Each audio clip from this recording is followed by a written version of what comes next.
Ready? Ready? Which means you're ready. Ready, Eddie? I think we're live. YouTube says we're live. I believe it. Well, we should probably check our electronic devices and make sure we're not making a bunch of racket. Already did. You already did that? Already did. That's pretty awesome. Glad you're here. Thanks for hanging out with us tonight. That is a pretty cool thing. You know what's kind of funny? I always just press the button and I just tell you whether you're ready or not. It's time to be ready. And then you have to be ready, which is kind of cool. But at least this time you're not rushing up here 3 seconds before I hit the live button. I usually am. It's usually like, I'm going to do it. I'm going to hit the button. And she's running as fast as she can. Like, hold on a second. Sits down, bam, hit the button.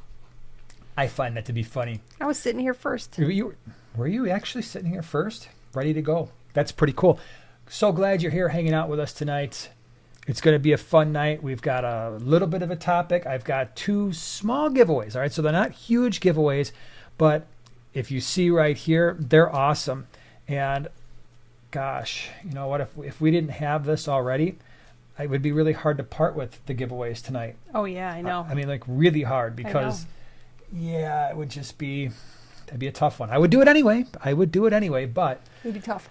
There would be some tears. Yeah, it would be hard for you too. Because one of the things I know you probably have a preference over one over the other. In the giveaway area, just off screen. So it's like, doot, doot, doot. Oh, it's over here, right there. So that's the dealio. Yeah. So I want to start out by saying, holy cow, it was an awesome weekend. For those of you who came to the Keystone Clash, thank you so much for being there. Oink was there. A lot of people were there. And it was so much fun. I had to represent, had to wear my shirt today because I just couldn't help myself. But it was a lot of fun. It was jam-packed. They had, if you've never been there before, now I have been there. I can state with some knowledge, having been there this past weekend, that it's a lot of fun. So you have the speaker area, which was, by the way, it was the nicest speaker setup, you know, for presentations I've ever been a part of. The room was nice and quiet. It was a great temperature. There was plenty of seating, and it was that the person who was running it, she was on her game. That helps. And did a really awesome job. So that was cool. And I want to thank all of you for those of you who got up. You know, they asked me, and they said, hey, when do you want to speak? I said, well, probably earlier in the morning is better, or earlier in the day is better, because, you know, after I'm talking to everybody all day long, my voice starts to go. And they're like, nah, no problem. Here you go. 9 a.m. both days. Yeah. And I didn't think anything of it. I'm like, yeah, whatever. And I'm like, oh, wow, 9 a.m. both days. So that was on Friday and Saturday. And for those of you who were there with me at 9 a.m. on a Saturday and a Friday, I thank you for that, because the turnout was better than I expected at that time of the day. So that was pretty cool. So you had the presentations going both days, all day, a lot of cool subjects. And the vendor area was quite large. It was probably the largest vendor area that I've seen at one of these club-hosted events. And there was a lot of high-quality vendors there selling all kinds of stuff. And by the way, at really good prices. Can I just give you a couple of examples of some prices? Please do. I walked up to one vendor, and this was pretty common. It wasn't just one. They had nearly full-grown cardinal tetras. At a store, what would you think at a store? The full, and I mean nearly full grown, absolutely outstanding color. What do you think? $100. No, not quite that much, but that was a great guess. $3. Get a school of them. $3 at this place. They had gold laser quarries for like $10. They had snow white plecos that were relatively inexpensive. Snow white, and I had never seen those before. I will show you those in a short coming up here pretty soon. I think it's this week. I don't think I've ever seen them. No, and I hadn't either up until this. At first I looked at them and they looked like albino plecos, right? Yeah. Bristle nose, bushy nose. And I looked a little closer. I'm like, oh, wait, those aren't albino. They really are white plecos. And it was really cool. So many good deals on plants and shrimp. So the moral of the story is, just on that alone, it's worth going. But wait, there was more. I was part of the judging. I got to judge the African cichlids. There were over 300 entries of all the fish, invertebrates, shrimp, everything. That's insane. Every type of fish you could possibly think of. Any type of live bear, cichlids, South American, Central American, African cichlids from all the major lakes, tons of killifish and bettas. And literally, I mean, you could walk through that show, the bowl show where they had the awards and everything, and just be absolutely amazed by some really awesome fish. Again, some of which I will show you I'm going to ruin the surprise on Sunday. I'm going to do a video on the Keystone Clash and show you some of the fish and some of the tanks that were outstanding. They had a scape off, an aquascaping contest. And I didn't know what to expect because, usually you go to like the Aquashellas and like the Aquatic Experience, and there were, some real big names there. And I went back there and everybody did such a good job. And I showed you those. Those were in the shorts yesterday and today. And if you don't like those, don't worry. I will show you some of them a little bit more up close and personal on Sunday. But there were 12 tanks. If you don't like those, it meaning shorts. If you don't like shorts, sorry. Yeah. If you don't like the tanks, too bad. You're going to see them anyway on Sunday. No, the tanks were really, really well done. Really well done. Then they had another separate space that was like a panel discussion. And this I really liked. They had a big area where you could hang out and sit down and just relax. Just chill. And they were selling food there.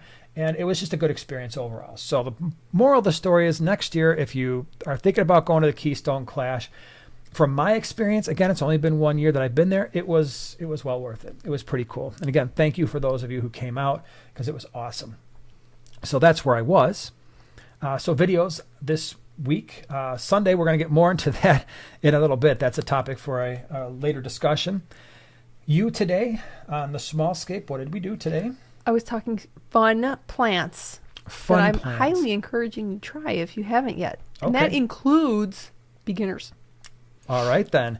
So, yeah. So check that out on the small scape if you're into plants. And like I said, I already ruined the surprise. Well, this week we'll have the members video. Sorry, I didn't get that out last week because I wasn't here. So, and what was crazy, as some of you know, there was this thing called the tropical storm moving in on like Friday, Saturday. So I'm watching this thing, and I don't normally fly anywhere. Usually I drive. And so this time I'm like, you know what? I'm by myself.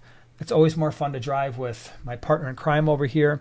And I didn't feel like driving the 800 miles. I'm like, I'm going to fly. So I finally did. And I'm looking at this hurricane that turned into a tropical storm. And I'm like, yeah, this is going to be fun. I'm supposed to fly out on Sunday. Let's see how this goes. And luckily, it was just a little rainy. It wasn't very windy. So the thing wasn't quite in Philadelphia. So that was nice. But there was a day there on Friday where I was like, oh, great. Who knows when I'm going to be getting out of this place. The planes are all going to be delayed, and it was going to be horrible. But it wasn't. Good. It was pretty cool. So anybody else here who went to the Clash have any, did you run into any weather on the way back? Yeah. Like well, Whip just said, and we're going out, I'm looking at a 2023 street glide or road glide. That would be cool. Yeah, so that was the other thing that we had discussed is there's actually a number of people who ride motorcycles that were here. It was me and Whip and Susie Q and this dude Kenny and Oink rides. And I'm like, we can put together we could put together a ride for sure. We could definitely do it. Steel Waves, Lisa, thank you so much for the super chat. Got to meet you this weekend. Finally, that was awesome. Really, really excited that you were there. So that was cool. So anyway, that was that. That's the week in videos. Things coming up. Want to say thank you to the people who've already done pre-orders for the fish for the Quad City swap that's happening on Sunday in Davenport, Iowa. That's the biggest swap that we go to, the biggest swap I've ever seen, usually 2,000 to 3,000 people. So totally looking forward to that. I made a mistake that I need to correct. I've been saying that the Greenwater swap is on the 7th. It is not. It's on the 14th. So it is on October 14th is the Greenwater swap. And again, they had to move some dates around, and I had the old dates stuck in my brain now for a while, but that one I caught. Don't worry, we're going to be there. And I've got a bunch of cool fish that we're going to be bringing to the Greenwater swap. So as long as they make it through quarantine and do all their stuff, I'm going to be looking forward to that. So this Sunday, Quad City. Saturday, the 14th, we'll be in Tinley Park at the Greenwater swap. And so those are the things coming up. And then obviously not too long after that, we've got Aquashella coming up the first weekend in November. So that's all the stuff. And again, for those of you who have shown up a little bit late, shame on you. Next time I'm locking the door. No, I don't do that. Even for my students, we do have a small giveaway. I think we're going to break it up into two, right? Is that what we said? Yeah. We'll do two smaller giveaways throughout the evening tonight. So that's how we're going to roll there. I want to say thank you to Oink and Second Floor. And I saw Lynn is here as well, and Whip, all of our moderators. Hopefully I'm not missing anybody. But if I am, you can just pipe on up and be like, I'm here too. So I want to say thank you to that. And we did get some things off. Just want to say real quick, thank you to Oink for this cool pen that she brought to us this past weekend. So when we were at Keystone. This was awesome. So thank you for that. What Robert else? Frost quote on there. Yep. Love Robert Frost. Yeah, you got some rocks. And you know what? What? Last week we totally forgot, but when we were at the GCCA swap, we had James and friend, which I didn't get her name, if you guys are watching, because she gets my deep dish pizza. She totally gets it and how you eat it and everything. She understands me. So anyways, they brought me some really cool rocks, and these are probably not the best examples. Well, you can see a little bit here. This is not really good light, but they're like sparkle rocks. A little box of sparkle rocks for me to do a small scape with. Yay! Pretty awesome. And then they brought you a sweet shirt. I forgot to bring it with me to show it off, but it was a pretty cool motorcycle shirt. It's really cool. Vintage. It's pretty awesome. So I was kind of stoked about that, man. So that's what is going on. The fish room we made more progress this week in breaking down part of the fish room. I'm going to show that video to y'all tomorrow, but we made more progress and we are very close. I have the double 75-gallon stand on the couch side, the brick side. That needs to be broken down, and once that's broken down, major changes happen at that point. I can remove the air system from that entire side of the fish room, switch out the central air system at that point. That all has to come off the walls. And at that point, I can also remove the wastewater system on that side of the fish room. Those two things need to be done before I can tackle the walls issue. And that needs to be done before I can start putting up aquariums. But we're really close. I would say 4 to 6 weeks. And again, I said this was going to take the rest of the year, and it is turning out that way. And we're going to have some other things that kind of interfere with progress as we go through the year. But I'm thinking 4-ish weeks, and we'll be hopefully putting up some tanks and starting to build out that side, which is going to be exciting. Yeah. Now, what? I have a fun question for you. Okay. This is from Ritza. What type of fish would go to the crowbar if they went dancing to Bad Boy Bill? Oh, funking it up. Bad Boy and Jammin' Julian Jumpin' Perez. Well, that's a great question. I think, what type of fish? They have to be gobies. Right, because they're just so silly. I could see gobies. Like, remember when you walked in there? If you ever went to Crowbar, you walked in, and then there was the DJ booth up there, and there was that, like the roof in there, and people could dance up there. I could see gobies doing a little dance up there, and in the cages too. We won't talk about what happened in the cages, because what happened in the cages stayed in the cages at the Crowbar. But there's little gobies. I don't think I ever went to Crowbar. Yeah, it's probably a good thing. So I'm thinking loaches, though. Oh, yeah, that would be a good one too. That would be a good one. I agree. Okay. So the subject of tonight is, I did a video on Sunday. Some of you might have seen it. If you haven't, check it out. Did I link it in the description? I think I did, actually. I thought ahead, and I put it in the description. You can watch it later if you'd like.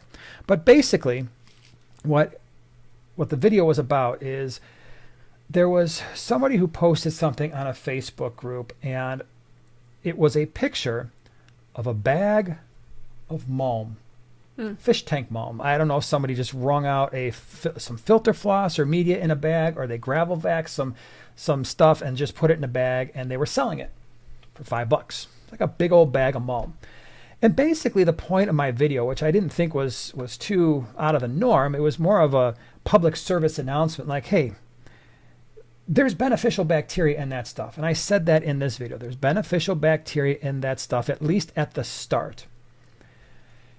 And lots of people, and I've advocated for this on many videos where I've said, if you've got a used filter media from one of your tanks and you're starting a new tank, just take your used filter media and put it in your new tank, and then you're going to have a ton of beneficial bacteria there. Or start a sponge filter 4 to 6 weeks early, take it out, throw it in there. It's a great way to get an instant cycle on your tank and begin adding fish immediately in small numbers. But the point of my video was, yes, this could work. However, are you willing to take a chance? And the point was, you're buying potential fish mulm from an unknown source.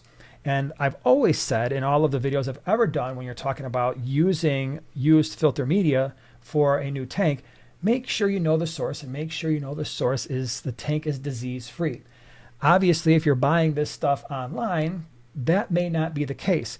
Now, I didn't think that was a controversial position.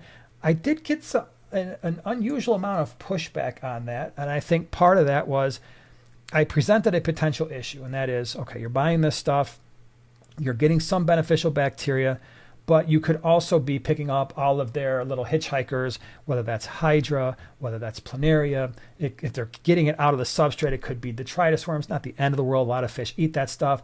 It could be some type of internal parasite that's in fecal matter that's winding up in the substrate or in the filter media. So I just said, be very careful with that. And it's $5. Now, I also offered a alternative, because it's not good enough just to say don't do this and say, okay, well, if you're not going to do this, then logically what should we do? I said, okay, we'll use your own filter media if you haven't. If you don't, you can always use Fritzzyme 7. We are sponsored by Fritz, I get that, but Fritzzyme 7 has just the beneficial bacteria with all the potential for disease. Okay, so that was the video, and I got some pushback, but here's the thing. I actually left out a couple of really important points in that video, and I thought about it afterwards. I'm like, wow, I could have made that case even stronger. Point number one that I left out is and I kind of sort of mentioned it, but I didn't fully explain why. When you're buying, let's just say you were like, okay, I had a moment of weakness and I decided to buy the fish mulm from some random person on a social media post, and I got the bag. Well, there's no guarantee that the beneficial bacteria are even going to be viable by the time you get it. Now, I had mentioned if the temperature gets too hot or too cold, the beneficial bacteria start to die. But there's a bigger issue there, and it's one that I think we all intuitively know if that ever happens to us. What happens when your filter goes down for a while? What inevitably happens to your fish tank? You worry about what? An ammonia spike. Why do you worry about that? Because the beneficial bacteria start to die. And that's something I've said for a long time, many years. When a filter goes down, you can aerate your tank and allow the fish to get proper oxygen. The problem is the beneficial bacteria in a hang-on back filter, or certainly a canister filter, is going to start to die, right? Because of the lack of oxygen. Now, imagine you've taken a whole bunch of fish mulm and just squeezed out some filter floss in a bag. And so now you've got some beneficial bacteria in there, but you also have a lot of organic waste in there. And with that, you have these microbes that are known as aerobic, means they require oxygen, chemoorganotrophs, which means they eat the organic material in that water, the brown stuff floating around.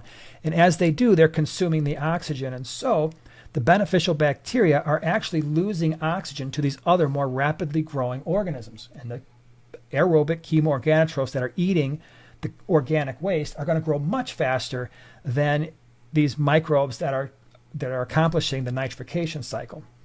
So that's a big problem.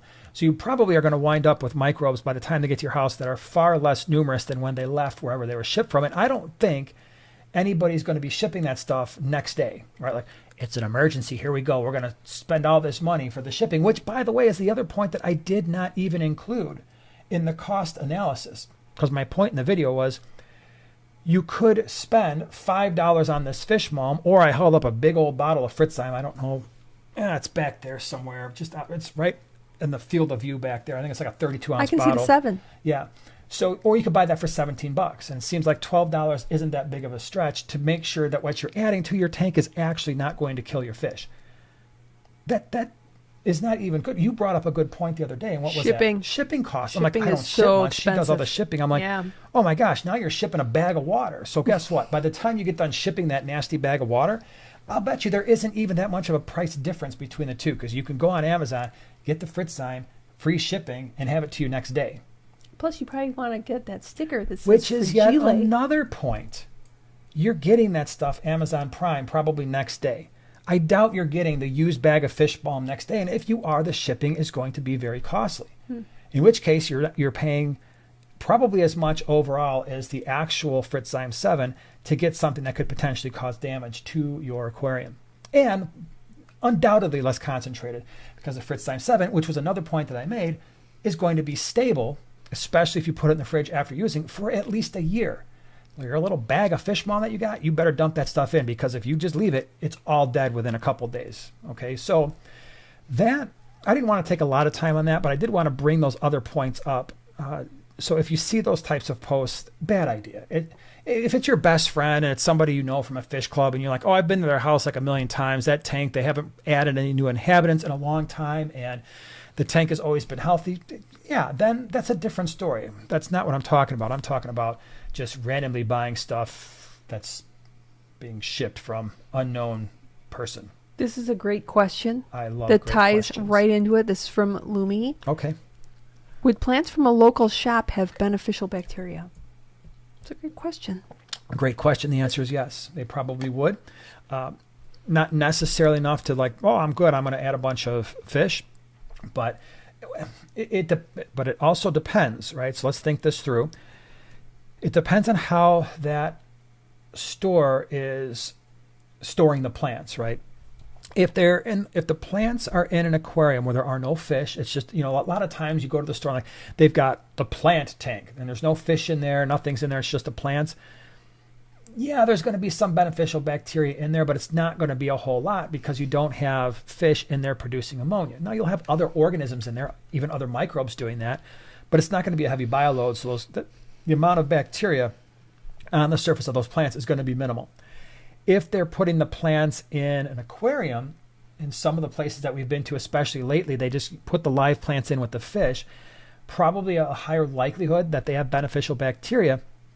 But it also depends on how long they've been in that aquarium, because if they've just threw them in there for one day and then they pull them back out, maybe not. Okay, especially if those plants were grown out of water, chucked in a tank, they were there for a day, out they go, very little bacteria, right? So that's a good question. And the other issue then, let me finish my thought while I'm at it, is be careful with that. It's cool when fish stores do that. I kind of like it when they mix the live plants in with the fish, kind of showcase what things can look like. But there is a risk there. There's a risk there that the plants may have picked up some type of parasite, and not picked up in the sense that they're infected, but picked up in the sense that there could be a parasite attached to that plant that's a fish parasite because it was in a tank full of fish. Yeah. And now you put that plant into your aquarium and run the risk of introducing disease. The risk would be higher if the plant was in a tank filled with fish, as opposed to just what you see at some of the aquarium stores where the plants are kind of off in their own tank with pretty much no fish. And Whip brought up a good point. Yeah, plus if you need something with more kick than Fritz Times 7, there's Fritz Turbo. Thank you. Yep, Whip, that's absolutely true. So often I recommend the Turbo start when you have an existing ammonia spike. So it's not that you're starting out a tank, or in the case of Whip, it might be just larger fish and like, oh, I'm adding one fish, but it's a peacock bass or something like that to a 120. It's like, oh boy, okay. You got to use filter media, maybe dump some Turbo Start in there. But the Turbo Start is great when you are currently experiencing an ammonia spike because it's more concentrated. So yeah, for sure. Hold on, I messed up my whole scrolling thing. It went way up. Juan, thank you so much for the super chat. Appreciate it. Hello, Primetime Aquatics. What's up? Quick question. Is it doable to put 8 Denison, otherwise known as roseline sharks, Denison barbs, in a 125 with adult Oscar, a green sunfish, and 2 electric blue acara? Stocking-wise, yep. I don't think that's a problem. Size-wise, most likely okay.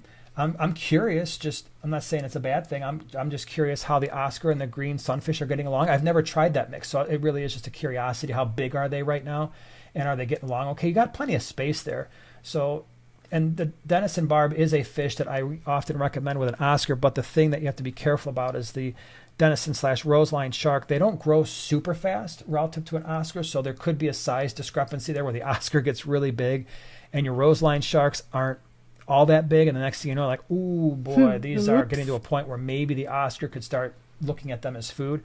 They're pretty fast fish, but if you buy the roseline sharks on the larger side, and the Oscar's pretty small to start with, you minimize that risk. But yeah, and the electric blue acara are very peaceful. I was just curious about the sunfish because I know they can be hard on one another. I didn't know how they were getting along with the Oscar and the acara. Hey, yeah, James Nature Aquatics is here. What's up? I was talking about you last week, James. Yep. Good things, obviously. Oh, that was in my video, not on the live stream. It was in my video. Okay. Yeah. All right. So he says, I have seen a few shops that if you buy biomedia, they will trade out some of theirs for the new when you buy. Yeah. And Aquatics, the first time I saw something that was kind of interesting, we were at Aquatics Unlimited in Milwaukee. They actually had at the counter almost like a big giant glass filter, and they were spiking that with ammonia. And they had these basically bio balls that you could buy. I thought it was a great idea. It wasn't something where fish were, producing waste and then causing the thing. So it minimized the risk of potentially having that. But to me, all fish stores should be doing that.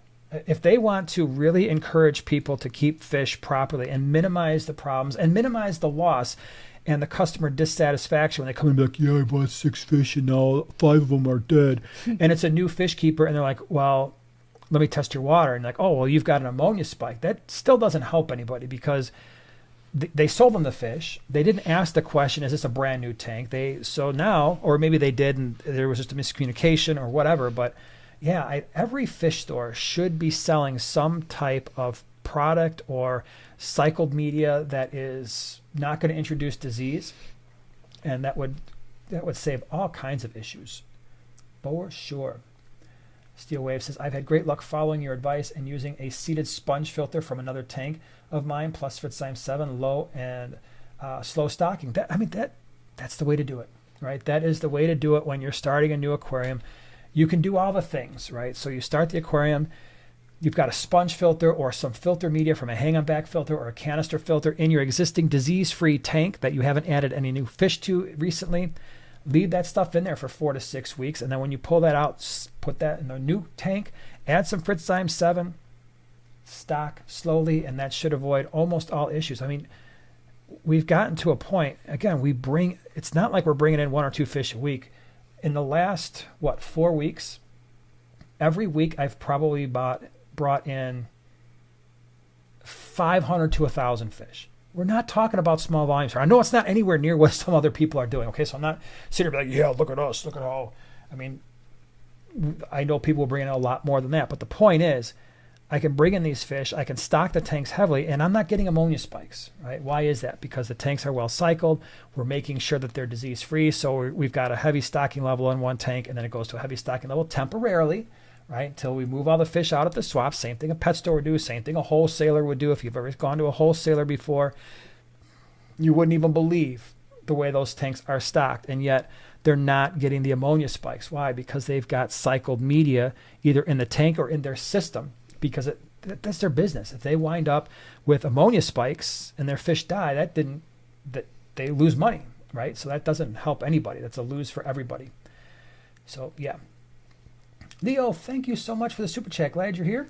So I got the Marineland Penguin Pro 175, got the pre-filter and the K2 media. So I added the media to it. Anything else I need to get it to move? I don't.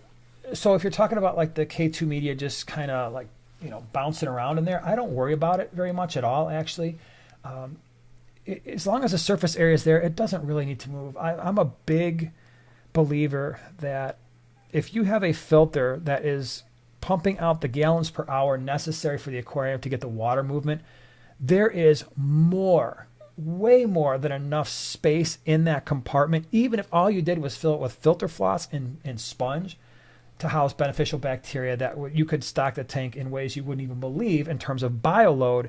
And that media space is more than enough for just about anything you can do in an aquarium. So if your K2 media, you want it to kind of move around and stuff, you don't need to worry about that. Really, you don't. If you've got sponge in there, if you've got the pre-filter sponge, which is that in and of itself, I'm going to say something that some of you probably aren't going to believe, and trust me, if you had a pre-filter sponge on that 175 and nothing in the back of that filter, and you started stocking that tank lightly and you used the Fitzime 7 or something like that, or that filter, that pre-filter sponge was from another tank and you just slapped it on there and you started stocking that tank, most likely there's enough surface area just on the pre-filter sponge alone, forget the back of the filter, to house all the beneficial bacteria you need for that tank, including the surface areas within the tank. So I am a huge proponent that we have way more capacity in any filter rated for that size aquarium than we actually need. And so I always kind of get a kick out of when people say, oh, this filter is better because the compartment is slightly larger than this other filter that's rated for the same gallons per hour. It is irrelevant, 100% irrelevant in my opinion, because with all the aquariums that we have, I use 0 biomedia. It's all the hang-on backs are either filter floss alone or filter floss and possibly a little bit of sponge. And it gets rinsed off every single week in tap water, and yet no problems ever.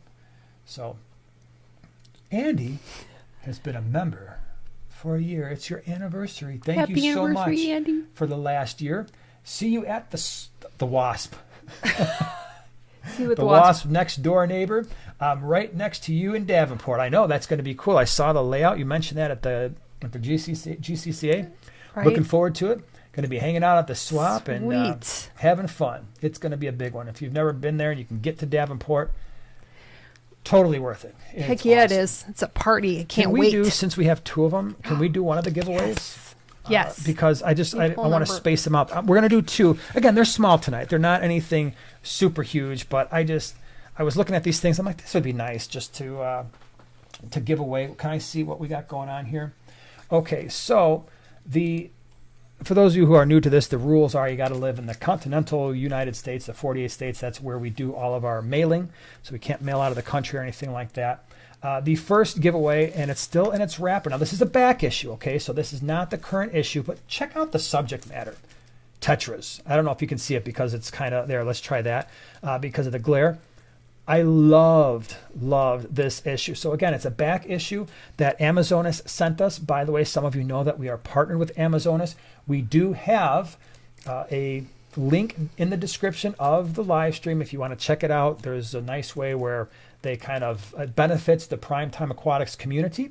This is the best magazine on the face of the earth. Literally in any subject matter, I like this the best. It is it's the highest quality magazine out there, pretty much of any magazine. I mean, and I know some of you are like, oh, National Geographic and all these things with crazy, awesome pictures and in-depth articles. That's what you're getting here. All right, this is top of the line. It is by far the best fish magazine and is my favorite overall magazine ever. So check out the description if you want to.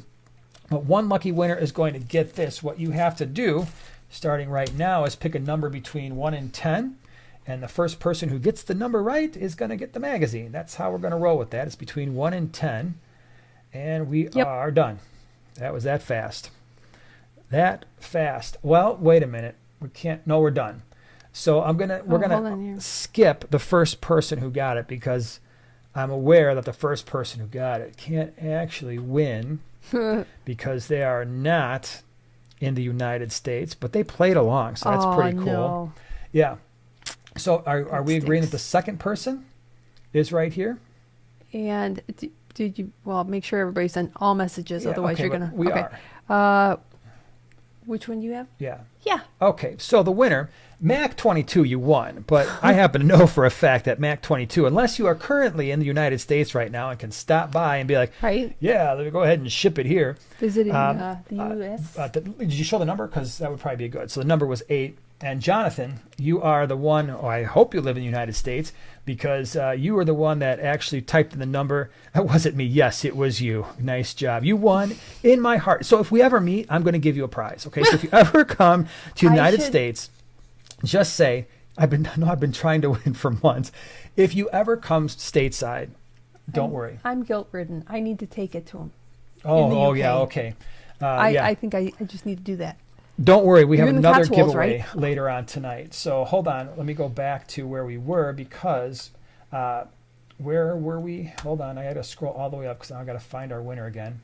There we go. It was Jonathan Irby. Mm-hmm. All you have to do is send an email to primetimegiveaway@yahoo.com. So primetimegiveaway@yahoo.com. Send us your address. We will mail this bad boy out to you sometime in the next week or so. And congratulations. Don't worry, like I said, if you didn't win this time, we're going to do it again in a little while, but not right now with a different prize, another prize, a prizey prize. Joey, thank you so much for the super chat. Got a 55-gallon multi-tank. That's pretty cool. Multis are little shell dwellers, Lake Tanganyika fish, for those of you who don't know. Should I get a type of rock dweller or like sardine cichlids wanting as many multi-fry to survive as possible? So if your goal is to breed multis and have them survive, I just do species-only tanks because your rock dwellers will most likely pick off their fry. If you're looking for more interest, then yeah, you could do the ornatas, the transcriptus, the dickfeldi, There's so many different options, right? Lay loop eye. You could do rock dwellers, set up a bunch of rocks, try to, well, at this point, your multis have kind of got their shells where they want them. You could do that. You'll get a reduction in fry. Most likely the rock dwelling fry won't survive at all. You could do cyprichromis. I mean, 55 gallon is a perfect tank to do your cyprichromis at the top, like your cyprichromis leptosoma. There's multiple collection points that have different colors and even subspecies and variants. Really cool combination. However, the sips are really good at picking off little fry. They're very fast fish, and they'll go down there and pow, they got this mouth that's just big enough to suck in the shell dweller fry. So if you're maximizing multi-fry, don't add anything. If you want something interesting and you're like, oh, I don't care if most of them get picked off, but some of them survive, then yeah, the cyprichromis, the sardine cichlids can be a really good option. Joey said he doesn't need 100% survival, just wants a few. Oh, then maybe I can't guarantee they're going to survive. So I'll give you an example. I had the cyprichromis in with the brevis shell dweller, and I had no brevis fry ever. Like maybe one or two in the years that they were together. And then the brevis started getting large enough where they started picking off my cyprichromis fry. And that's when I'm like, I got to separate these because I really want the sips. So most likely you're not going to see a lot of fry survival. Lee was checking out my shirt. Oh, it's sweet, right? My Deadwood shirt. Yeah, I really like that one. Deadwood shirt. How come Thanks. every time we go to one of these places, we each get shirts, but then I look at yours, I'm like, yours are always way better. And I saw yours, but yours has the really cool, well, I don't do a whole, if I got to choose between the cool front and the cool back, I'm always going to pick the cool front because frequently I have a flannel or a cardigan on, and then, but the back, yours has like a prospector outline, and that's where the images. I always pick the cool backs. Totally sweet. Yep. So let's see here.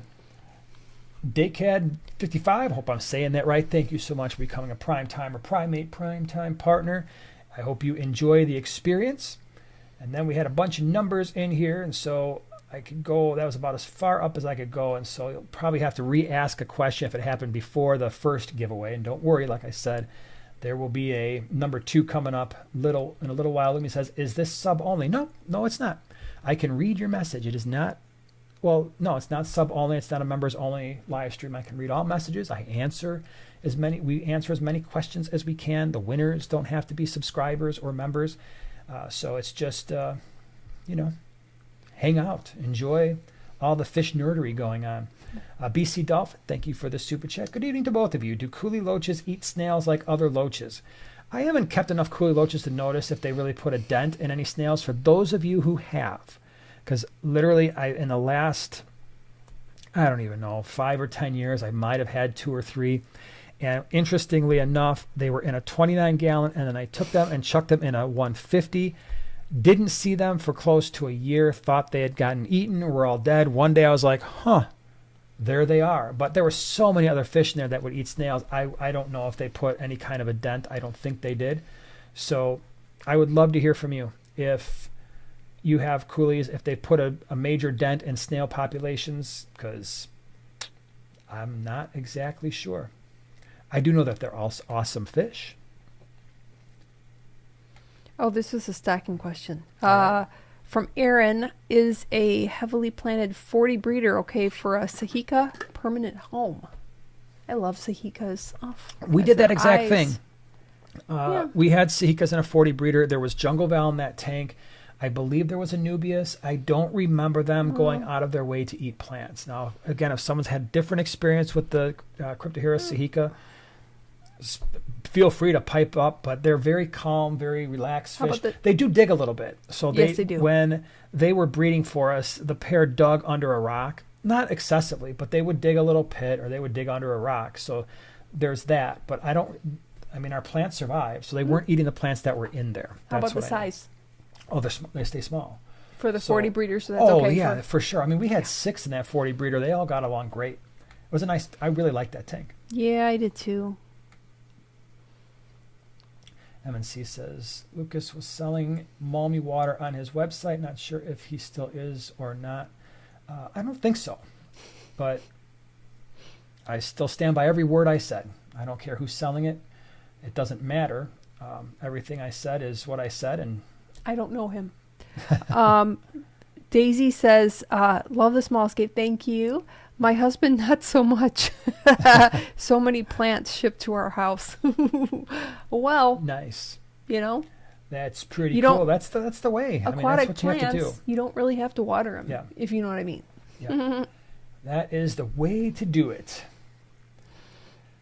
Let's see here. AK says, AK homegrown roots. It's really hard to get anything a good quality here in Alaska. Wow. First of Wow. all, Well, I'm not going to lie. I think it's pretty cool you live in Alaska. I've always wanted to go there. And at some point, I'm trying to convince my lovely wife here that in the summer, we should take the motorcycles up to Alaska and go right through Canada. I think it would be cool. no, Yeah, it would be awesome. We have to do it. no, So, but anyway, I'm not feeling it. I can't imagine. Yeah, you know, we always think about places like Hawaii being on an island and stuff. I remember a long time ago, we knew somebody who lived in was it the Virgin Islands? And they would have some problems every once in a while getting fish. But yeah, Alaska, it's like, is there even a market up there for a lot of fish? I'm just curious. Are there local fish stores there? Is there like a PetSmart, a Petco? I'm sure I would think they are up there. But yeah, that's interesting. Riff Waters, thank you so much for the super chat. Hi, J&J, that's us. Plant question, doing a biotope-ish for my Soda Lake, oh boy, Soda Lake cichlids. Proper plans are shore reeds, P. Australis. Any tips on how to mimic that? Those Soda Lake cichlids are so extreme. We've got people in our club that keep those fish. I was not aware of any plants that could survive. I mean, the Soda Lakes are extraordinarily hard water. Usually, I'm just curious what fish you're going to be keeping, because a lot of the fish that were circulating in the club, they had to be kept at close to 90 degrees. So if you think discus are kept warm, like, oh, discus and, German blue rams, boy, we have to keep those warm. No. Some of these Soda Lake cichlids are like 90, 92. Now, they can go lower. In fact, someone was speaking at our club about the Soda Lake cichlids. I don't remember if it was, I don't remember who it is now, but maybe 6 months ago, and they were studying the Soda Lake cichlids, and they'd been to Africa numerous times. And what the point that they made was these fish live in extreme environments in terms of water hardness and temperature. But it turns out they also have a really short lifespan at those parameters. And when you bring the parameters a little bit less extreme, when the water's not quite as hard, and maybe you're running them in the mid 80s, they actually have a longer life expectancy. And so one of the points that they were making with some of these fish that live in extreme environments was, just because you find them that way in nature doesn't mean that is their optimal conditions. And that is a mindset, I think, that we don't appreciate in the hobby. We tend to think, oh, this fish exists here, therefore it must be optimized for those conditions. And while most of the time that's true, I don't want to mislead anybody. Most of the time that is going to be true for wild caught fish. But then we tend to think, oh, for the captive bred fish, they have to have those requirements. Otherwise, they're going to just melt away and die. Some fish are like that. But I think we kind of overemphasize that sometimes to our detriment. And the Soda Lake cichlids were one of those fish, interestingly enough. There you go. Whip says, I'll go. I want to go to Alaska so bad. All right. There you go. Sounds like we're guys can doing be, some bike trips. We've got one planned to the wild Keystone. hogging it. Although, Whip, have you considered this? Joanna brought it up, and I don't know why I didn't think about this. We're over there. All right, this is where fish keepers' brains are. I'm there with Whip and Susie Q, and Oink is there, and Kenny's there, and we're talking about doing this motorcycle meetup at the Keystone Clash next year. What did I just say was in the area that almost prevented me from leaving? A freaking tropical storm. So she looks at me after I tell her this great plan, this grand plan that we've all thought of. And she's like, season. You want to do this during hurricane season. And I stopped for a You're second. all Now crazy. I can't admit that it was a dumb idea because I'm rolling with it. Once the idea is out there, I mean, we got to do this. So I'm like, it'll be fine. And she's like, I'll meet you there in a plane or something. So I'm still ready. So this doesn't dissuade me at all. So Just make sure you have your rain gear. I'm going to have rain gear. I'm going to have hurricane gear. I'm going to have it all on the motorcycle. I mean, how often do you get to say, yeah, you always hear stories. Yeah, I rode home in a tropical storm. I remember that weekend. It was really windy, but I don't need to ever tell I kept anybody her that upright. story. Oh my gosh. I couldn't see 3 feet in front. I couldn't even see my front wheel, but I did it anyway. So Okay, maybe not. Ray Equine Rider. Oh, I used to ride horses. You're so lucky. What kind of motorcycles do y'all have? So I have two. I have a 2019 Ultra Limited and then a 2019 FXDR. And you? I have a Road King Special. Yep. Blacked out. Yeah, it's pretty cool. Everybody stares Black at her from bike. head to toe. Unless I It's bring the FXDR, amazing. then it gets equal staring. And Whip does bring up a Probably. good point. What are the odds that a hurricane happens twice during the same weekend? You sold me. That's a good argument. Good enough for me. I'm saying you just said that out loud. So there you go. There's your Max percentage. says we'd have to do a video on that. That will be Keystone Clash. That'd I'm be holding the bags in one weirdest- hand and trying to get through a hurricane in another. Have to get sidecars for the Yeah. fish. I have to keep them from blowing away too. Hey Oink, what kind do you have? I forget. Tell me what you got. All right, so Tony says, while we're waiting for the answer, I have two juvenile angelfish about the size of a golf ball, and one is getting aggressive towards the other. No breeding, currently in a 29-gallon to grow them out. Normal behavior, but also potentially behavior that is not going to go away, especially in a 29-gallon. So most likely, especially if you start to see fin nipping, especially if you start to see one just absolutely relentlessly chasing the other into a corner, I would probably move one out. For me, if I'm going to keep multiple angels, I really, believe it or not, I like a 4-foot tank just in case I wind up with two males or I wind up with a situation where they're breeding and now they're beating up other fish trying to keep them out of their area. So one, I generally like for a 40 breeder. Two, I'm usually looking at a 55-gallon, although I've kept them in a 40 breeder because I had a pair kind of pair up and they actually left the other fish alone. But yeah, it can be a little tricky. Keith, thank you so much for the super chat. Want redhead top hose for my 60-gallon. I'm thinking 3. Local fish store says 3, not a good number, recommends 5. Sounds like a lot for a 60. What do you think? I actually agree with your local fish store in the sense that if you had 3 females, it's probably not the end of the world. We had them in a 55-gallon. I believe it was 5 at one point in a 55. And here's what happened. I had a pair on one side breeding, and then the other fish were kind of pushed off to the other side. And then I looked like I had another pair starting up, and then the 5th fish that was kind of out of the picture was pushed off pretty far. And she really didn't have a whole lot of room to move around. 60 breeder is a different story. If it is a 60 breeder, it's a little bit of a wider tank, so it's a little bit more manageable. I think with 3, your worst case scenario is you wind up with 2 males and a female, or a pair, and even a 3rd fish that's a female. To be super safe, if you're the type of person who's like, I really don't like aggression in my tanks, it stresses me out. If that's the kind of situation, go with 2. All right, because in a 60 breeder, most likely 2 males are going to be fine. Now, the idea by him saying, or the local fish store saying 5, is that you start to get enough fish where maybe territory isn't as easy to defend, so they don't as much.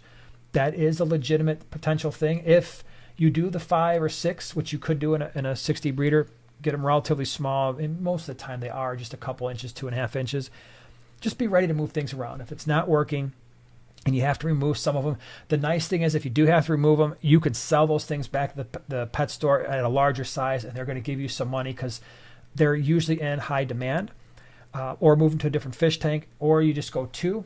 2 males will usually have plenty of space to work it out. A pair, hey, congratulations. If it's 2 females, they're usually not nearly as rough on one another.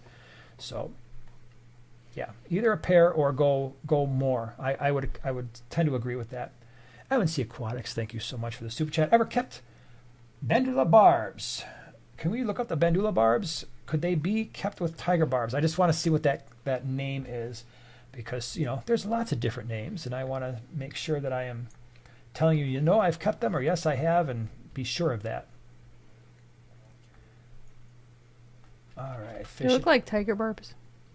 Oh, I haven't kept those fish. My guess is it depends on what size tank you have, because they're basically a variant of a tiger barb. Again, big groups would probably be so if I were going to do it, the way I would do it is I'd want a big tank. Even with tiger barbs, 75-gallon probably minimum. And it's not because they're huge fish, although they do get fairly large. It's the big groups that I want. So I probably want big groups of both. So therefore, I'm looking at a 75-gallon or greater, and I'm trying to keep them like 15 at least a piece. And that's a lot of fish, especially full grown. But I think they would most likely be kept together. They probably have similar personalities. Just looking at them, it looks like a variation of a tiger barb. Cool looking fish. Guess what time it is? Is it what? You want to do another giveaway? Yes, Okay. 8:50. All right. Let's do another one. Okay. So this is our second giveaway for the night. So for those of you who didn't win, you have another opportunity. Wouldn't it be funny if Mac won 2 times in a row, but couldn't win 2 times in a row? All right. So let me see. Nice. Okay. This is the next giveaway. It's similar, but it's another one that I really loved. So it's, hopefully you can see it. It's Rainbow Fish episode. Rainbow Fish episode. Rainbow Fish edition here. And again, same things I said before. If you are really wanting Amazonas, check out the description because there is a link there for our Primetime Aquatics community, which is pretty nice of them. And they are awesome. Totally great magazine. So this one is all about rainbow fish. And like I said, if I didn't have this, I don't know if I could be giving this one away. There are so many different types. And I remember reading this one, and it's not just for those who are like, oh, I don't know if I like the body shape. Trust me, there are rainbow fish out there that don't have that same body shape if you're kind of weirded out by the tiny little head and the big body and the big old eye sitting there right on their forehead. So this is the next one that one winner is going to get that has to live, of course, in the continental United States. Number between 1 and 10. Once again, you can feel free to start typing in your numbers there. You're not holding up for everybody to see, right? Oh, done. Make sure you're We're in done. all messages. We're already done. That's the thing about not having a big range. Someone's going to get it relatively fast. True. And somebody did. Oh, geez, So if we are would we, slow down here. Just, hey, people are serious business. Are we What do here? you got? Yeah. Okay, so go ahead and show That was off the easy. number. The first person who got the number 7 was Corey 7. TV414. Ladies Man 217. That kind of reminds me of that. What Right. movie is that from? Are you Ladies Man 217? All right, so Corey TV414. Same thing. All you have to do is send us an email to primetimegiveaway@yahoo.com. Send us your address, and we will mail that out. Now, you've got this, right? So you know who won each one? Whip's got it. Transformers. Nice. Do you have Bravo. this? Do you know who won each Yeah. one? You're sure? Yeah. Because normally you've got like a little sticky note. I there. do, but I don't even have my pen and paper. Okay. All right. Because she's got a system. I do, but All no, right, I wait. remember. 'Cause Next movie quote back to back. Tetris was He first. has a system for everything. He even has a system for eating pancakes. You have a system for eating pancakes? Yeah. So the bottom pancake just gets just as much syrup as the top pancake. You're no fun. That's a little bit more. Nobody's going to get that one, though. No. I mean, that's a really, really not popular movie. What about Bob? That's a good guess. But it's not. Because I could totally see Bob doing that. It's not. Karen K says, bummer. We have Gary Lane speaking at our next meeting in Pasco County, Florida next month. That's cool. Yeah. And that's a great club, by the way, because I got to speak there last year. And Grant and Shelby, man, they are fantastic hosts. They drove me all around the state of Florida looking at fish rooms. They're like, do you want to go collecting? What do you want to do? I mean, my gosh, they were My Blue Heaven. Drew, you rule, dude. Bravo. You rule. My Blue Heaven. I didn't think anybody was going to get that. And that was such an odd reference, too. I mean, it wasn't even like one of the main ones. Like, a lot of people haven't we're even each seen the other's movie. dead forever. That's how it works. Such a funny movie. Yeah. Okay, I just have to go on a rant for just a moment. If Marissa Tomei can win an Oscar for My Cousin Vinny, Which she should why? have. No, she should not have. Steve Martin should have gotten an Oscar for this one because you totally forget it's him. It's not like, oh, there he is. He's acting like he's Italian. No, he becomes an Italian mobster. He's the worst Italian mobster in any movie of all It's funny. times. No, it's a funny movie though.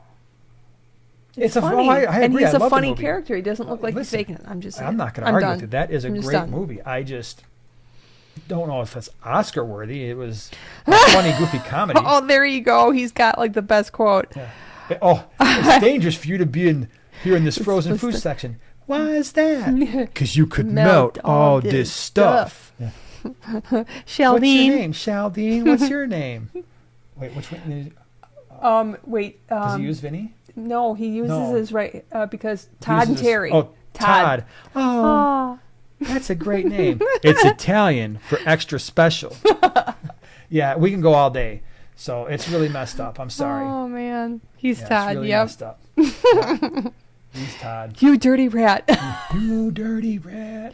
I said you're that already. Definitely not But alone. I said it better. Yeah. Yeah. Oh, man. Michael Peterson. We're back. Vinny Vincenzi. Lakeisha says, dude, where's my car? Or Bubble Boy was going to be my guess. Those were good guesses. Okay, let's see. Yeah. So, by the way, once again, if you had a question man. somewhere in this thing Yeah, before all the bring it numbers around. went through, bring it around town. Feel free to ask it again because it is now Oh, here. buried. Here, this is one Okay. from Patty. She did it. I saw it previously. I was going to Okay. grab it because it's stocking. You know I'm a sucker for stocking questions. Can I add 5 Harlequin rasboras to a 20-gallon planted with 5 betta? 5 bettas? Are actually 5 bettas in there? So, 5 Harlequins, peppered cories and 5 chilies. yeah, I mean, I don't know, 5 bettas might, I mean, in and of itself, that could be an issue in between one another, but yeah, the Harlequins are fine in that size tank for that stocking level. Legend says 20 peacock and haps in a 75-gallon overstock tank is an FX4 enough filtration, or should I add a second canister filter? It's more than enough filtration for your biological load. So if your water is acceptably clear to you, because that's typically the reason why I add more filtration, is just because, oh, there's detritus, there's stuff floating around. And we use mostly sponge filters, so I'll throw a hang-on back filter and just kind of clear the water up, make the tank appear cleaner. But if the tank is looking nice, there's more than enough biological filtration in that FX4 to deal with that load, for sure. So you don't have, unless you get to a point where it's like, man, they're kicking up a bunch of stuff and it's just not looking as good. And you want to add something more just to put some filter floss or a hang-on back or something. You can do that. But if it looks okay, roll with it. Luis wants to know favorite betta food. Favorite betta food. Believe it or not, with our bettas, we just feed the North Fin flakes. So they've got the North Fin betta little mini pellets, which is what you feed up here. I don't do the little pellets though. What do you do? No, just the crushed Oh, you flake do food. the flakes. Okay. I thought at one point you had a couple little 2-3 pellet guys. I did, but you know what? I don't generally give the bettas little pellets because they take it, they spit it out. They take it, they spit Okay. it out. Sometimes it just seems like it's just too cumbersome for them. Okay. So, yeah, I mean, that's what we did downstairs. We had the North Fin Community Flake. We kind of rotate. So for those of you who don't know, we feed exclusively North Fin foods in our fish room, unless it's like frozen foods or something, but because they don't carry that. But I just kind of cycle through. And so we usually have the Community, the cichlid flake, the kelp flake, and the krill. And for the most part, I just cycle that through. We feed our fish twice a day. So usually maybe one day I'm feeding Community, maybe like in the morning, one morning, like, oh, I'll feed a little bit of kelp. And then the next night I'm feeding a little bit of krill. So I just kind of cycle through and every fish gets whatever I'm feeding that day. I'm not opening up different buckets to feed different fish. I will feed different types of food. I have a video out there on how we feed our fish. I've got the big North Fin food sticks that I'll feed to our larger fish. I usually feed that first so they get kind of full. I've got the Bug Pro and I have the sinking cichlid and Community pellets that I'll feed to all my loaches and plecos and stuff and the kelp wafers. And then the flakes come in last. But if it was just a betta, it's just getting one of those 4. And I just kind of rotate. If you don't feel like rotating it, you can feed the Community or even the cichlid. It's not that crazy different in terms of the nutrients. And it usually works for either one. Did we already answer this one from Carson? Would 8 Bosemani, 10 Cardinals, and a pair of Pistos in a planted 55 Oh, nice. gallon work? 8 Bosemani. How many Cardinals? 10? Definitely. And a couple of Epistos. Mhm. Love it. You could probably do more of the Cardinals if you wanted to. It's a 4-foot tank. The Bosemani will be the biggest fish in. They're very active, but that'll be cool. So you have the Bosemanis with a little blue and yellow.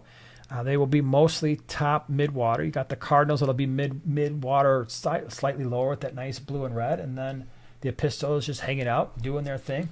If they breed, the other fish will probably pick off a lot of the fry, but it'll be a cool-looking tank. I would do it.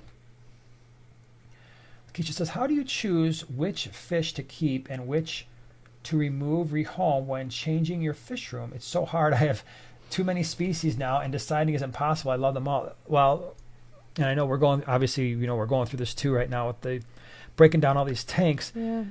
The advantage we have is we still have a lot of tanks. So yes, we had 80, and yes, we're reducing the number, but we still got, when it's all said and done, like 40 or 45 aquariums. And right now what we're doing is, I don't think, early on we made some decisions to move some fish just because they simply would not fit into any of the things that we were doing. And so the Cryptoheros nanoluteus, one of my favorite fish, for a while there, had the really pretty blue eyes and that yellow body. Those had to go just because we didn't have a plan for them. We had nowhere we could put them. Same thing with a couple others. A lot of the small fish we've kept because I think we'll just be able to set up new aquariums. And as we're really starting to plan this stuff, we've kind of been talking about it more this week. We kept the vast majority of the fish. The other thing that we have is obviously the swaps. And so a lot of the fish, like, the rusty cichlids and even the Pseudotrophia solosi, we sold a lot of that stuff off just because when I restart the Mbuna tank, I have a very specific theme that I'm going for in that tank. And those, even though they're awesome fish, they weren't going to fit. So unfortunately, it's really about what are your favorites? What are your plans? Do they fit in together? So if you've got, hey, I went from 10 tanks down to 5, and you wind up with cichlids, and now there's no place for the cichlids, obviously those are the ones that have to go, right? Because they're not fitting in anywhere else. Steel Waves, where can you get Northfin online? Flip Aquatics, they are a channel sponsor. Flip, F-L-I-P, flipaquatics.com. They sell Northfin food, and I really like it. It's awesome. The thing about Northfin and the reason why we fed it, and I remember talking to Jay Wilson a long time ago about the food before we brought it in. He's like, listen, I want you to try this stuff because it doesn't have the fillers that a lot of the commercially available foods have. It's high in nutrients. It's nutrient dense. You won't be feeding as much. And when the fish consume it, they won't be producing as much waste because they're not passing through all the fillers and all the non-nutritious additives. And oh, by the way, look at the ingredients list, and you're going to see that you've got actual ingredients there, not just like cornmeal and yeast extract and all this filler garbage stuff that does supply some nutrients, but it's mostly garbage. It would be like feeding your fish McDonald's every single day. And when I looked at it, I did a video on the kelp wafers in particular. Guess what? It's actually kelp. Most algae type wafers and all that kind of stuff is just green fish food when you really look at the ingredients. And so that's why we switched over, and now it's been years. And a lot of people question, okay, well, if you're feeding the Northfin foods and you've got the association with Flip Aquatics, is that the motivation behind it? And that would be really short-sighted, wouldn't you say? I mean, if I'm going to be on YouTube every single week and I'm going to be showing you fish, and the fish are going to be in my background, and I'm feeding food that I know is unhealthy and that is killing off my fish, that's going to come through pretty fast. Like 6 months later, like, where's all your fish? Well, I'm feeding it crappy, low fish food, low-quality fish food, so they're all dying, and so I have to constantly get new fish. That's not happening, right? So if you've been following the channel for the last 4 or 5 years, wow, the fish you had 4 or 5 years ago are still there. They're bigger than they were before, and they're healthy, and they're colorful, and really love the stuff. And so that's why we feed it, because it's good. It's good for them. Now, keep in mind, if you've been feeding something else, even if it's low quality, and you switch the food, it's a slightly different texture, a slightly different flavor to your fish, it might take a couple days for them to be like, oh, this is food, I'll stop spitting it out, because that's the same thing that happens every single time we bring in one of these large shipments. Inevitably, it doesn't. I mean, all fish will eventually do this. I mean, with the exception of maybe like rainbow fish. We bring those in, they're like, pow, pow, pow, pow, pow, they're eating right away. But lots of fish, you'll feed them that stuff, and they'll be like, what's this? This isn't what I was eating back, when I was at my other place. And I'm like, well, you're going to eat it or you're going to starve. And so that's how we roll. I don't have a bunch of other things. So I'm like, eat it or not. And within a couple of days, like, oh, you know what? I'm pretty hungry. This is starting to get pretty good. And they do eat it. Zen Ginger's here. Hey. What's up? My hill streams and my pygmy cories really love the Northfin fry starter too. Oh, yeah. That's good stuff. Very good stuff. It's tiny, tiny little stuff. Tiny stuff. Tiny goodies. Mario says, would 3 severums, a chocolate cichlid, 6 blue flash cichlids, a Salvinii, and 6 peppered cories work in a 90 long term? As long as you're, all right, so first thing is as long as you're not planting it, because your severums will destroy the plants. I think your severums, yes. Chocolate cichlid could be a problem, especially with the severums, and the chocolate cichlid could potentially be a little bit more aggressive. 6 blue flash. Can you look that up? Because I don't know what that is. That's a common name that I'm not familiar with. What am I looking at? Blue flash cichlid. And then the Salvini. Yeah, that's not an overly aggressive fish. 6 peppered koi cats. Most likely everything's going to leave them alone. They're not going to care about them. Can I see that, please? Therichthys aureus. Oh, okay. So it's a Therichthys, a firemouth like cichlid. Most likely those are fine. My only concern really is that chocolate cichlid and what it's going to do. It might be fine, but that would be my main concern. 6 of the Therichthys, yeah, maybe okay. I had Therichthys maculopinus in a 75, a big group. Well, first of all, they were in a 33 long. Then I wanted that tank for something else. I moved them into a 75. They were fine there. They were fine in the 33, and now they're in a 125 with a whole mess load of different fish. And they've grown up together their whole life. They're not particularly aggressive towards one another. So it's been working out okay. Finsanity says Road King Special says all-time favorite bike. I got to tell you, especially blacked out. Oh, thank you. I've driven a lot of Harleys, and you had the Softail Slim before that, which was a cool bike. It was. And driving the Ultra Limiter, which is the biggest, heaviest bike Harley makes. Love that bike. Will always have one, even though it's an old man's bike. It's the Geezer Glide. I don't care. I love the tour pack on the back. I like the fact that when we went to Sturgis and it was pouring rain for 2 straight days, I was the driest one of the group because I've got the lower leg fairings and the full fairing. And my buddies with the Road Glides, cool looking bike, love it too. Not nearly as much rain protection. And then if you've got just the non-limited versions, your whole lower body's wet. She was soaking wet. But that's what rain all gear's that for. being said, whatever. I love to ride the Road King because I think it is the perfect blend of all of the things when you're into those larger bikes. It is. It's a large enough bike to drive on the highway. It's fantastic. It's still something where you can zip around town, and you've got the saddlebags, the hard bags. Love it. He's a good boy. Yeah.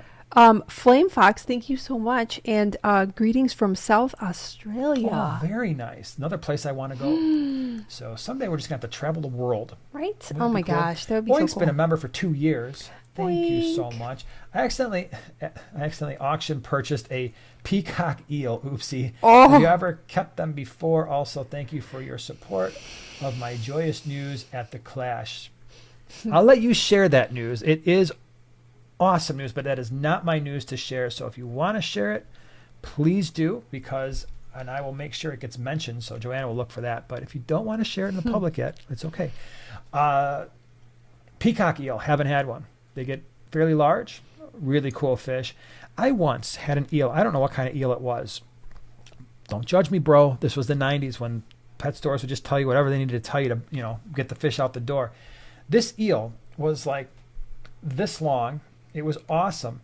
And I threw it in a 35-gallon hex, which it had no business being in because it really needed at least a 4-foot tank. And it was the coolest thing until it passed. And I was not there for the passing. This was before my lovely wife. And someone else was there, and she called me irate and said, I have to get this nasty thing out of the tank. And it was like 2.5 feet long. And apparently it had gone through some type of rigor mortis. So it was fairly it wasn't bendable. So to get it out with a net was nearly impossible. You had to basically use a net plus your hands. Oh, yeah. But anyway, congratulations on the eel. I'm sure that will be a wonderful addition. But, yeah, I remember those good old days. Tara, do you have any easy tips for getting nearite eggs off dry hardscape wood? You got to scrape them off for the most part. That's one of the reasons why I don't do nearite snails. I like them. I think they look cool. They stay smaller than the mystery snails. A lot of people think they do a better job of eating algae compared to mystery snails. But I just can't do those eggs that get all over the glass and the wood and the rocks. You more or less have to scrape them off. Has anybody found a fish? I haven't kept them in combination with a fish that would eat those hard, crusty little eggs. Anybody had something where like, oh yeah, these fish will eat those eggs right off the sides of the glass and stuff?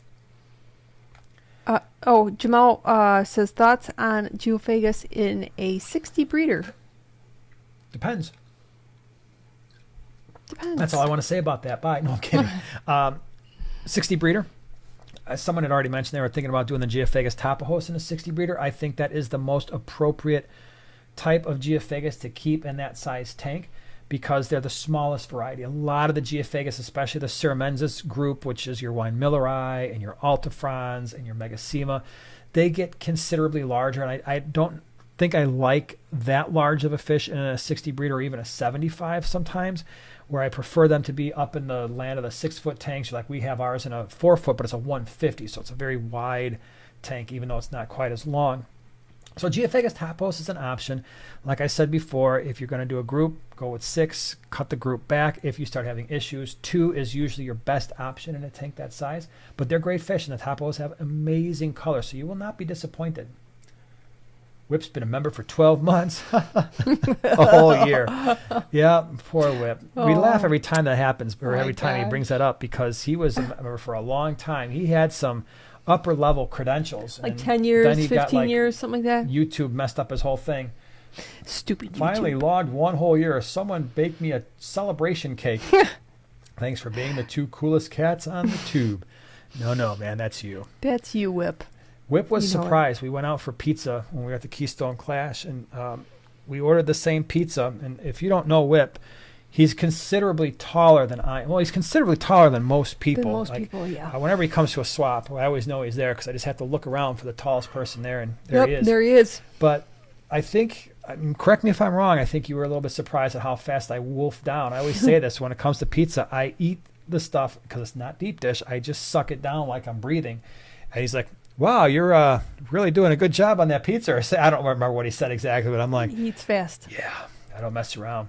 Mm-hmm. I left 2 pieces because I just didn't want to feel like, I didn't want to be one of those guys like, boom, pizza, gone. But I probably could have eaten those last 2 pieces. It would have been gone. Still kind of regret not eating them. Yeah. Michelle says, are night gobies good in a community aquarium?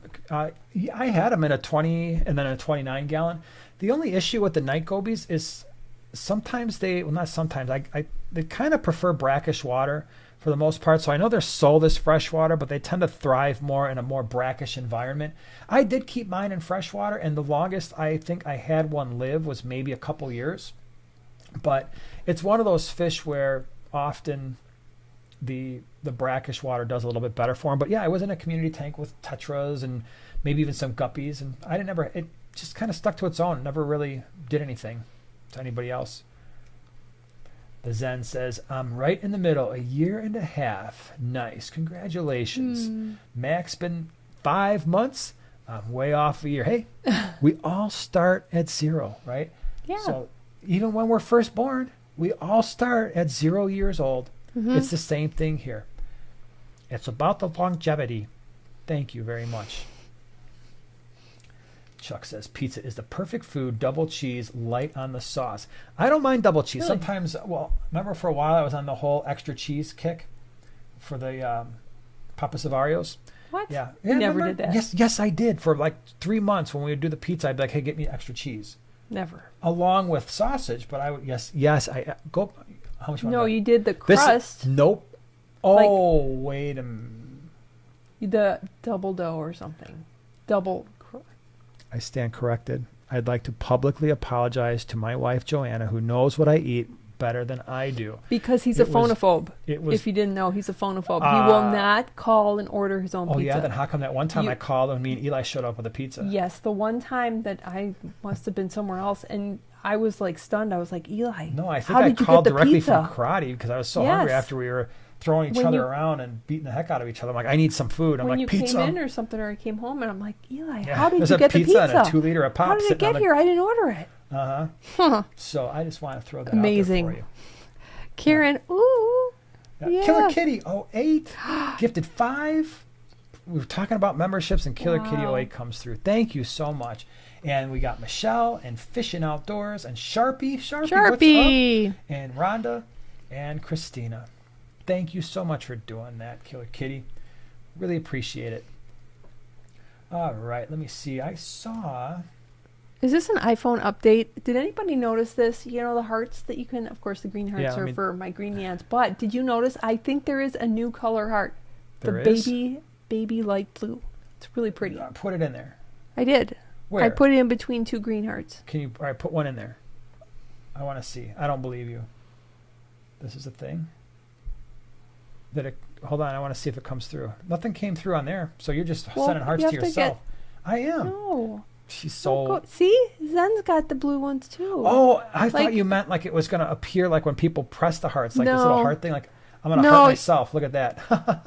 I thought that it was going to appear blue on there. That's okay. Isn't it pretty? I have no idea. I don't do emojis enough to know about the history of Emojis emoji. are the best. They're like little Emojicizing. tiny stickers. Yeah.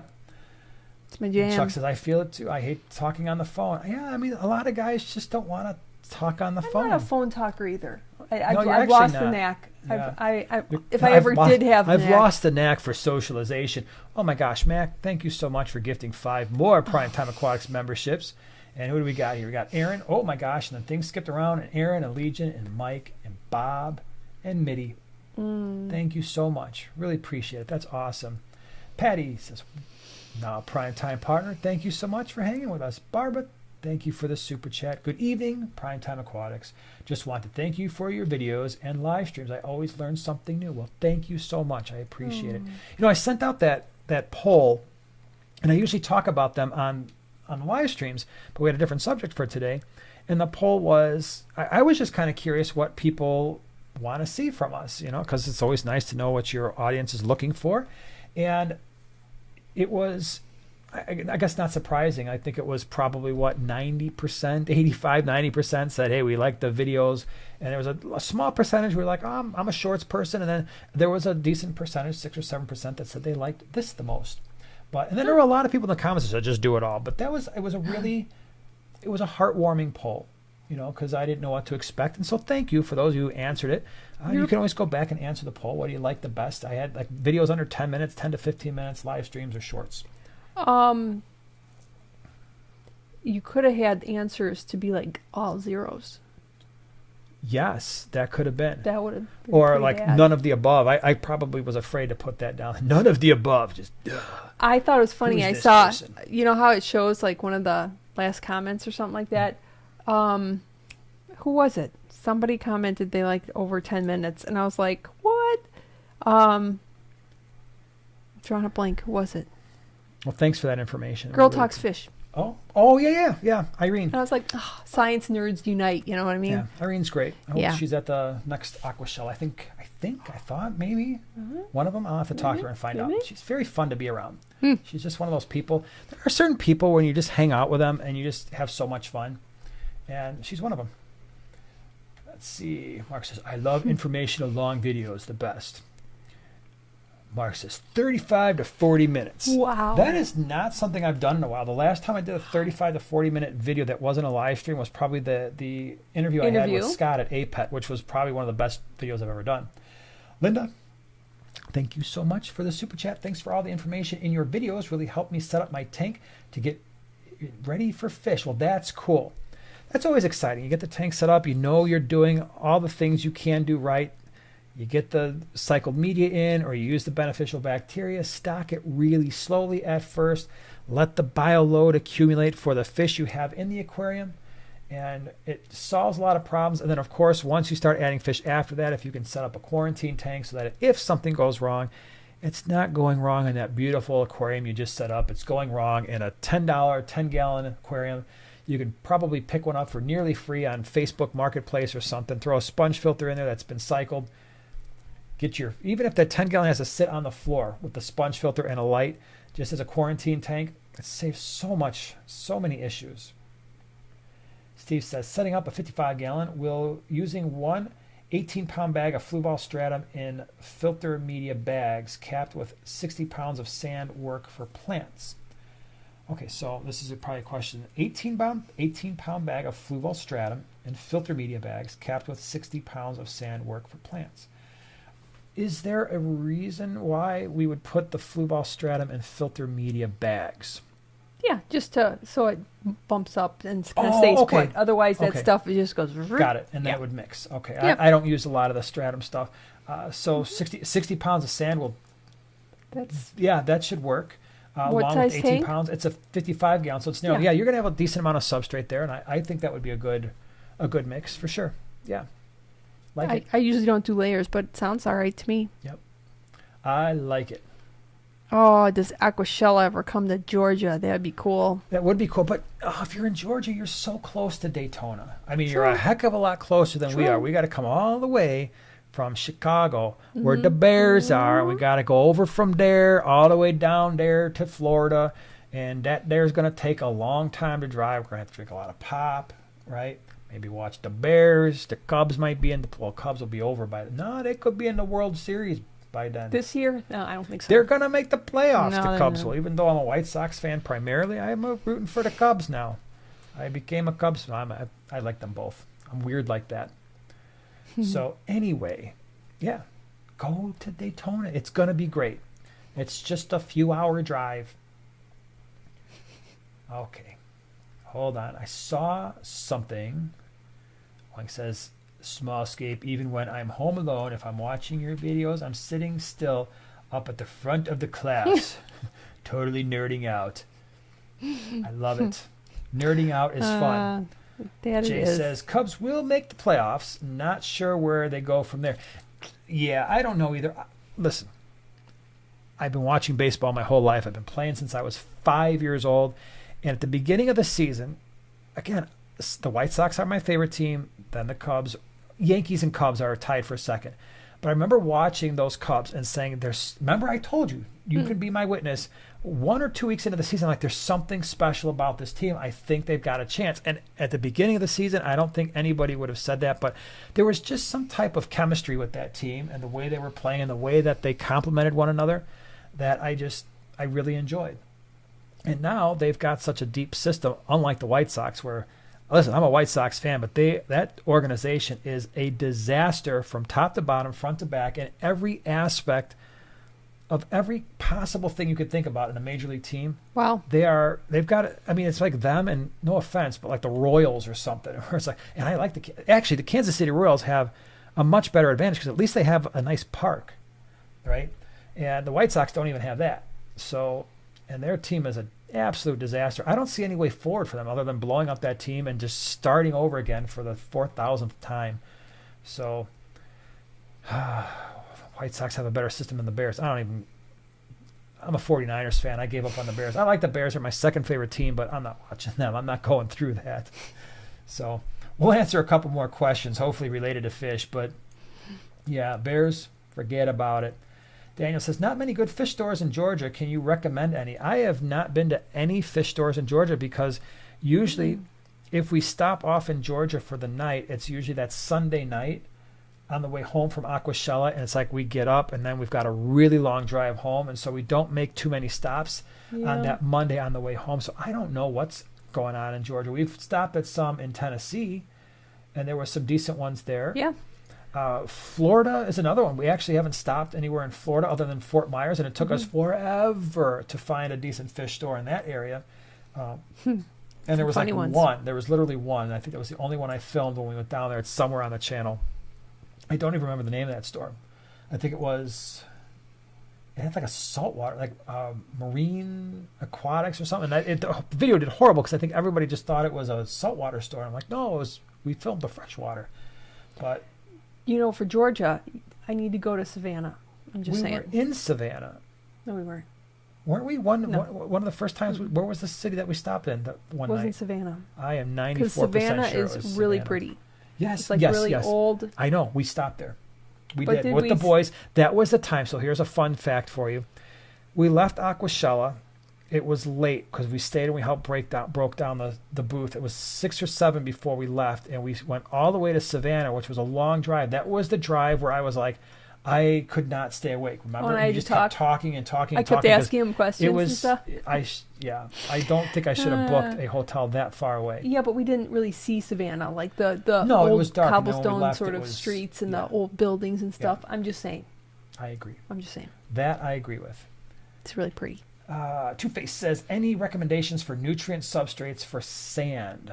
Nutrient substrate. So, I mean, if you're talking about capping something with sand, right? Or Or are we talking about like root tabs?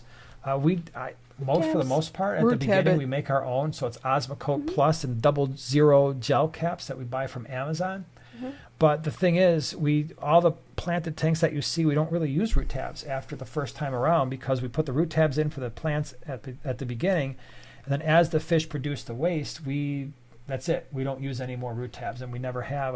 But we don't have replenish any them. massively stock tanks with We don't. massive plants Well, and we do. high-end plants. Not high end, but we have a Yeah. lot of tanks that have massive amounts of plants, but just Well- not high light, and we're not running CO2, so they're not growing super fast. We don't have carpeting plants or anything like that. But for Yeah. the beginner, crypts and swords, and Anubias doesn't really feed on substrate, but crypts, swords, the different types of valves, we don't use root tabs. We just use the fish to do the job. All right, everybody, I think it's time to call it an evening because it just feels like it's about that time. Thank you to everybody who did all of the super chats and who shared out their time of being a member. And thank you to Mac and Killer Kitty for hooking up 10 people and all the new members we have coming on board. You'll get a video out tomorrow. Thanks to our moderators for holding down the fort. Really appreciate it. And all the good questions. We'll get the magazines out to the winners here in the next couple days, right? Yep. We will be back, same time, same place, next Wednesday. Hope to see you there. Really appreciate it. We will see you, and thank you, Midwest Aquatics, for being a member the last 7 months. We will see you next week. Have a nice rest of the week. Bye-bye. Bye-bye. Oops, wait, I pressed the wrong button. There we go. Hello.